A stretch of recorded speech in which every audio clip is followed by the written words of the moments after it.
So, student, today we discuss about term of credit. Every loan agreement specifies an interest rate which the borrower must pay to lender along with repayment of the principal. Mean whatever they get in principal amount, they did some agreement over there in the loan. In addition, lender may demand collateral. Lender may demand collateral. Collateral mean against loan. It mean collateral is an assessed that the borrower on mean such as land, building, vehicle, livestock deposits with bank and uses this as a guarantee to a lender until the loan is repaid.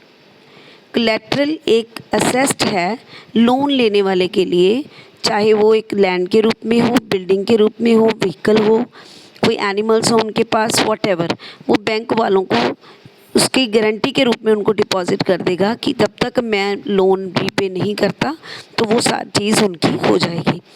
If borrower fail to repay the loan, अगर जिसने loan लिया है वो fail हो जाए repay करने के लिए, the lender has the right to sell the assets और कलेट्रल.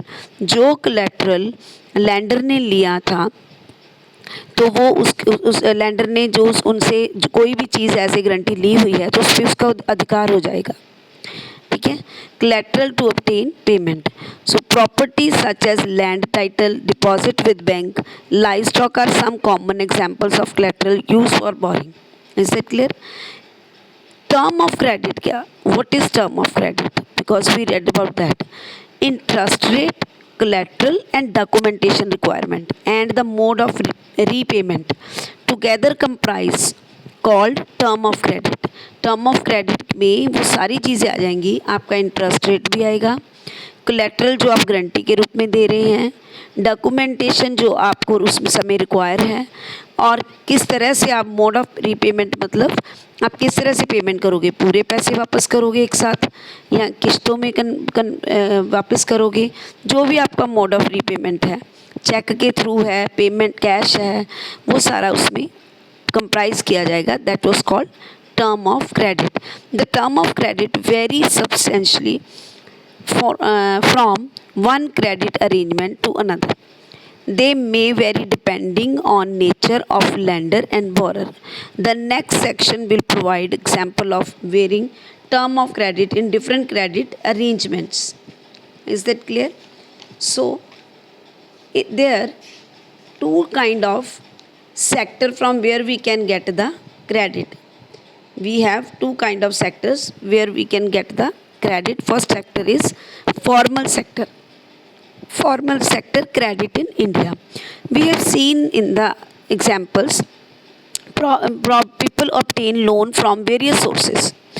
The various type of loans can be conveniently grouped as formal sector and informal sector. मैंने आपको 2 स्टोरी सुनाई थी, स्वप्ना की और सलीम की. You have seen over there. They sometimes get the loan from formal sector, sometimes from the informal sector. Among the formal sector, farmers are loan from bank and cooperatives. The formal sector में कौन कौन सी चीज़ों से loan लिया जा सकता है, bank या कोऑपरेटिव सोसाइटी से. So the reserve bank of India supervise the functioning of formal source of loan. जो आरबीआई है वो सब फंक्शन को सुपरवाइज करता है लोन वाले को. एग्जाम्पल के तौर पे we have seen that the bank maintain a minimum cash balance out the deposit they receive.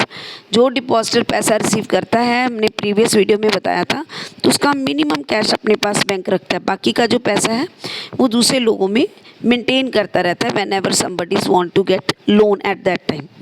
Clear? So similarly the RBI see that the bank give loan not just to profit making business and traders but also to small cultivators, small scale industries, to small borrower, etc.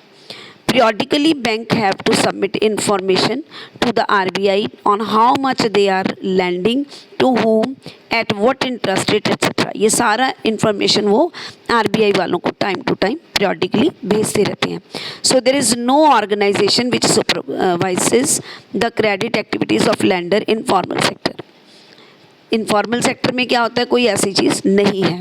Only in the formal sector having such kind of the things. Is that clear? So, the formal lenders, most of the informal lenders charge a much higher as comparatively formal lenders, क्योंकि formal lenders में जो interest rate लगेगा वो government की तरफ से ही fix किया जाता है. जो भी उन्होंने गवर्नमेंट ने लेना है उसमें से वो फिक्स कर देंगे. लेकिन फ़र्क क्या है फॉर्मल में? Formal and informal credit who gets what?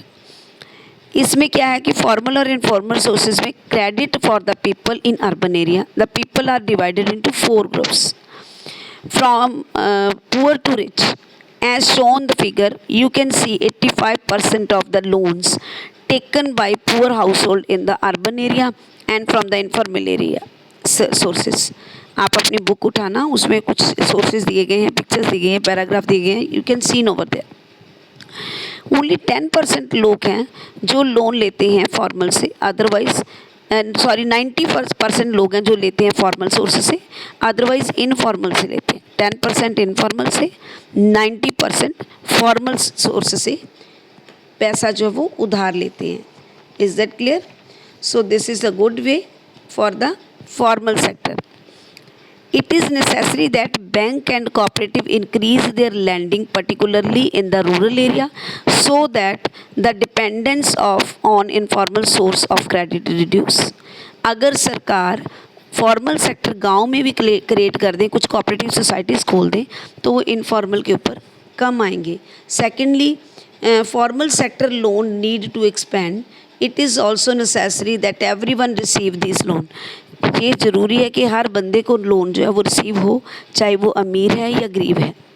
ठीक है. So at present it is the richer house hold who receive formal credit. सिर्फ अमीर लोग हैं जो फॉर्मल से लेते हैं, अदरवाइज वो सब के सब इनफॉर्मल में ही जाते हैं. Is that clear? So in the next video I told you about the informal sector credit of India.